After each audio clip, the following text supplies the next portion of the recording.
Assalamualaikum warahmatullahi wabarakatuh. Malam ini kita ada berita tergempar iaitu satu laporan polis telah kita buat pada petang tadi, dibuat oleh saudara Syed Abdul Rahman terhadap Ju Fazli Syekh Ahmad.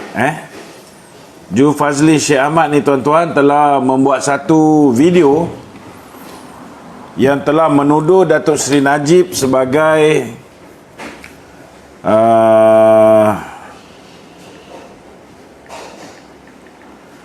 orang yang telah merogol, meliwat dan membunuh Al-Tantuya. Masya Allah tuan-tuan. Ini budak mulut longkang ni tuan-tuan. Ini report polis Okey. Budak mulut longkang ni saudara. Saya memang daripada dulu lagi saya anggap posting-posting beliau ni sampah. Jadi tidak pernah memberikan sebarang perhatian kepada posting budak ni yang bagaikan pelacur murahan. Sekejap sokong sebelah sana, sekejap sokong Anwar Ibrahim, sekejap sokong DAP, sekejap sokong Mahathir. Hari ni pula bersama dengan Muhyiddin nampaknya. Jadi hari ni saya nak beritahu dengan saudara, memandangkan hari ni beliau membuat tuduhan sedemikian, maka kita dah minta saudara Abdul Rahman untuk membuat satu laporan polis. Walaupun kita tahu bahawa membuat laporan polis ke atas mereka-mereka yang menyebelahi kerajaan ni memang merupakan satu benda yang membazirkan masa, kan? Tetapi atas permintaan sahabat-sahabat, mereka nak juga membuat laporan polis. Jadi saya rasa biarlah dia buat. Dan sekurang-kurangnya kita dapat melihat bahawa sekiranya laporan dibuat ke atas fitnah-fitnah yang dilemparkan ke atas pemimpin Barisan Nasional, pemimpin UMNO, tak ada tindakan yang bakal diambil, seperti mana yang kita semua sedia maklum sebelum-sebelum ni, macam itulah keputusan dia. Cuma hari ni saya nak ambil kesempatan, mandangkan dia dah bangkitkan isu Al-Tantuya ni, maka saya nak bagi butiran tentang isu Al-Tantuya. Pertama, tuan-tuan kena faham bahawa isu ini timbul tak ada hubungan langsung dengan Datuk Seri Najib Tun Razak. Hubungan yang ada ialah di antara Al-Tantuya dengan Abdul Razak Baginda. Boleh tutup suluhannya? Dengan Abdul Razak Baginda. Kerana Abdul Razak Baginda, seperti mana yang diungkapkan oleh bapa Al-Tantuya, adalah merupakan satu-satunya rakyat Malaysia yang Al-Tantuya kenal di Malaysia. Dia tak ada kenal orang lain. Memang ada gambar antara Razak Baginda, Al-Tantuya dengan Datuk Seri Najib. Tetapi gambar itu pun sudah pun disahkan oleh Chua Tian Chang ataupun Tian Chua, bekas ahli parlimen PKR daripada Batu, yang mengaku beliau telah mengedit gambar tersebut. Dia cabut muka Datuk Najib, dia letak dekat muka badan orang lain, dia letak kepala Al-Tantuya dekat badan seorang wanita, dan dia letak kepala Razak Baginda. Ini edit saja. Okey. Bagaimana saya boleh mengatakan bahawa tidak ada kaitan dengan Datuk Seri Najib? Pertama, seperti mana yang saya ungkap tadi, bapa Al-Tantuya mengesahkan bahawa Al-Tantuya hanya mengenali satu orang di Malaysia. Kedua, bila Al-Tantuya datang ke Malaysia, beliau berulang-alik daripada Hotel Melaya ke rumah Razak Baginda. Yang dia gegar pagar ialah dia gegar pagar rumah Razak Baginda, bukan rumah Datuk Seri Najib Tun Razak. Dan bila dia sampai ke Malaysia, dia telah pun engage PA Bala private investigator, PI Bala, untuk mencari di mana rumah Razak Baginda. Kalau dia ada hubungan dengan Datuk Seri Najib Tun Razak, maka dia tak perlu hire seorang private investigator. Dia boleh terus cari rumah Timbalan Perdana Menteri. Semua orang tahu di mana rumah Timbalan Perdana Menteri, iaitu di Sri Satria. Senang nak cari. Okey. Kedua, adakah benar Datuk Seri Najib terlibat merogol? Memang tak masuk akal. Meliwat sudahlah memang tak masuk akal, kan? Apatah lagi membunuh. Pertama sekali tuan-tuan, saya nak beritahu, Datuk Seri Najib ketika dia dituduh membunuh Altan Toya, beliau telah bersumpah 2 kali di Pulau Pinang. 1 kali di Masjid Damansara, 3 kali dengan kalimah wallahi wabillahi watallahi. Satu hari itu saya berada di Pulau Pinang ketika pilihan raya kecil.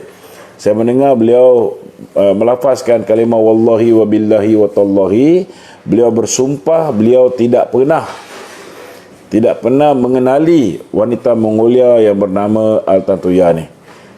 Tak kenal, jadi macam mana boleh ada hubungan, apatah lagi membunuh, apatah lagi meliwat, apatah lagi merogol. Mungkin Zulfazli ni dia keliru antara Datuk Seri Najib dengan Anwar Ibrahim. Yang terlibat dengan aktiviti punggung ni tuan-tuan bukan Datuk Seri Najib. Ini Anwar dengan kekasih lama dia Azmin Ali saja. 2 orang saja. Okey, itu perkara yang kedua saya nak beritahu. Ketiga tuan-tuan, bagaimana boleh wujudnya cerita Altan Toya ada hubungan dengan Datuk Seri Najib? Wujudnya cerita ni saudara kerana pereka cerita Pakatan Harapan, dia cuba nak relatekan bahawa kononnya Altan Toya datang ke Malaysia untuk menuntut komisen beliau sejumlah RM500,000. Saya nak beritahu tuan-tuan, 1 biji kapal selam Scorpion ni pun nilai dia hampir 2 bilion. Betul? Nilai dia hampir 2 bilion. Takkanlah setakat RM500,000 komisen, itu pun dia orang tak nak bayar. Memang tak masuk akal lah. Cuma yang lebih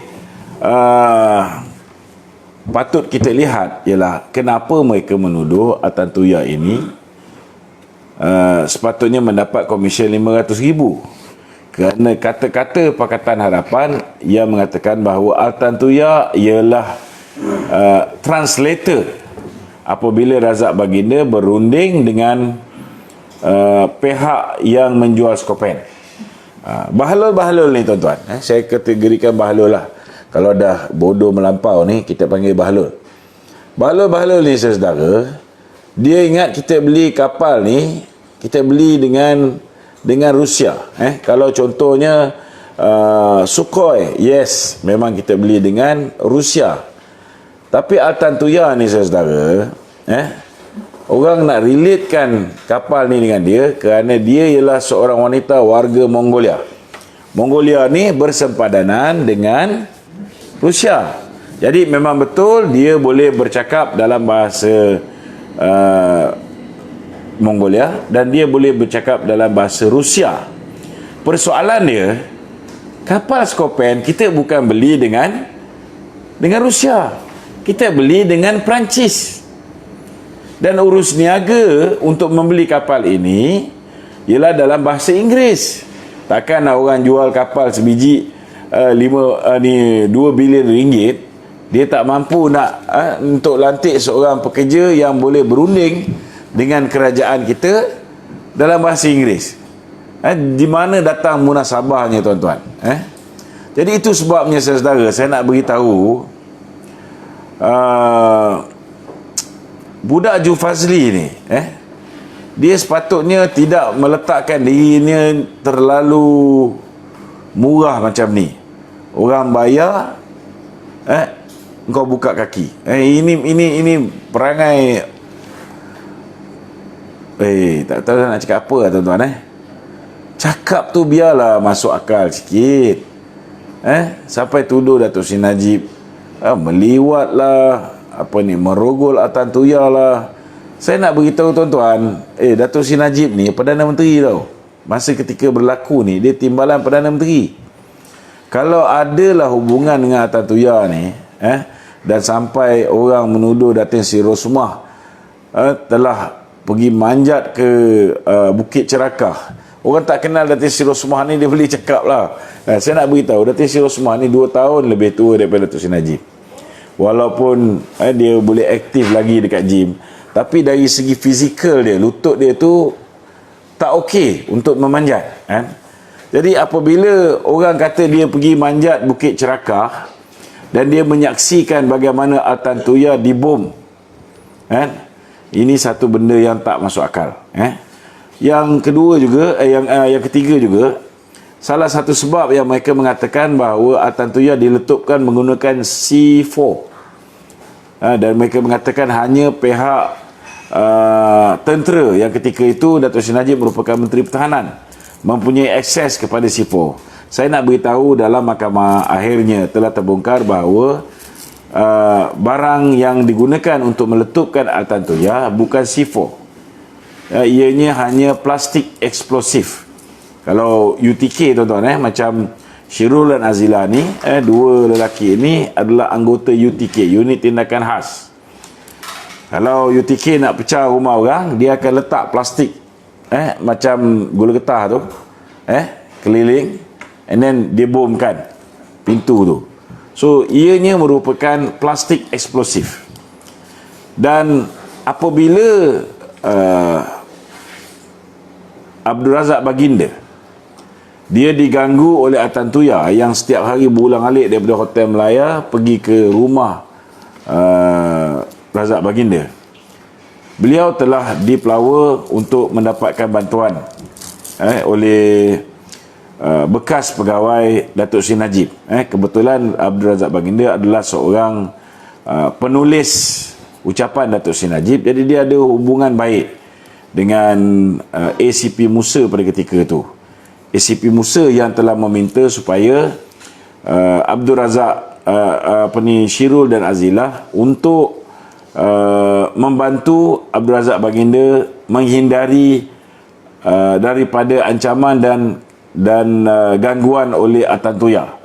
Mana taknya tuan-tuan, Abdul Razak Baginda ni ada isteri.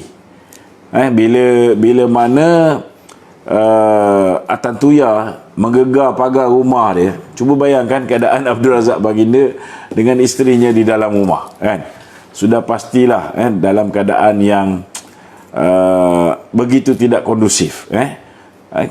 Girlfriend kita pergi cari depan rumah gegar pagar, macam mana keadaan? Jadi dia minta bantuan daripada anggota UTK 2 orang ni, hanyalah bantuan untuk menghindari Atan Tuya daripada terus menerus memalukan dia, menggegar pintu pagar dan terus menerus merosakkan lagi hubungan beliau dan isteri beliau. Itu sebab dia minta bantuan daripada 2 anggota UTK ni. Tapi tuan-tuan, UTK ni tuan-tuan, seperti mana yang kita sedia maklum, dia punya kerja ni memang kerja kalau dia hantar bertugas ni, tugas dia bunuh orang lah. Dia selesaikan mengikut cara dia, bukan menggunakan kaedah diplomatik. Dan apabila Syirul dan Azila mengambil Atan Tuya daripada depan rumah Abdul Razak Baginda, berlaku pertengkaran mulut yang akhirnya menyebabkan Syirul telah melepaskan 1 das tembakan. Cuma apabila sampai ke ini tembakan tu berlaku daripada dalam kereta. Ini berdasarkan apa yang saya baca, keterangan yang telah pun ditulis oleh Syirul sendiri. Jadi tuan-tuan, apabila sampai ke Bukit Cerakah, bila didapati pada ketika itu Atan Tuya masih hidup, walaupun sudah ditembak sekali di kepala, dia masih hidup lagi. Itu yang menyebabkan Azilah mengarahkan Syirul menembak sekali lagi. Jadi 2 kali ditembak. Itu sebabnya bila Syirul kena, Azilah pun kena. Azilah kena kerana dia yang mengarahkan Syirul untuk tembakan yang kedua. Ini kena faham apa yang berlaku di dalam prosiding mahkamah.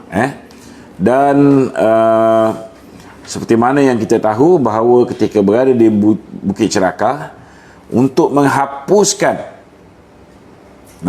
bukti, mereka mengambil keputusan untuk wrap, digulung mayat Altan Tuya ini menggunakan PE, plastik eksplosif. Dan plastik eksplosif itu tuan-tuan memang kuat, dan itu yang menyebabkan kepala Altan Tuya sampai tersangkut di atas pokok. Yang itu yang menyebabkan akhirnya benda ni terdedah. So bagi mereka-mereka yang terdesak sangat apabila melihat populariti Datuk Seri Najib ini berada di tahap yang sangat baik, populariti bos dia hari ni makin hari orang makin benci. Kalau ia pun nak memburukkan nama Datuk Seri Najib, gunalah kaedah lain. Kerana bila mana Lim Kit Siang mengeluarkan kenyataan mengatakan bahawa Datuk Seri Najib terlibat dengan pembunuhan Altan Tuya, lepas tu pula ada yang kata terlibat dengan pembunuhan Kevin Morais, terlibat dengan pembunuhan Husin Najadi, maka apa yang Datuk Seri Najib buat? Orang yang tak bersalah ni tuan-tuan, mudah aja. Beliau telah mengarahkan pegawai khas dia, saudara Zefri, untuk membuat laporan polis ke atas dirinya yang dituduh membunuh Altan Tuya. Dan akhirnya polis memutuskan bahawa Datuk Seri Najib tidak terlibat dalam kes Altan Tuya. Jadi tuan-tuan, itulah cerita dia. Ada soalan? Silakan. Apa saya tak nak baca? Kes telah disiasat oleh PDRM dan disahkan oleh Tan Sri Musa Hassan, Ketua Polis Negara, bahawa Datuk Seri Najib tidak terlibat. Ini dalam maklum. Jadi tuan-tuan, dunia hari ini ialah dunia yang penuh dengan fitnah. Cuma saya nak ingatkan satulah. Rasulullah pernah ditanya, dan Rasulullah memberi jawapan. Siapa yang patut kita ikut? Iaitu orang pemimpin yang paling banyak anak panah di badannya. Sekian, wabillahi taufiq wal hidayah. Wassalamualaikum warahmatullahi wabarakatuh.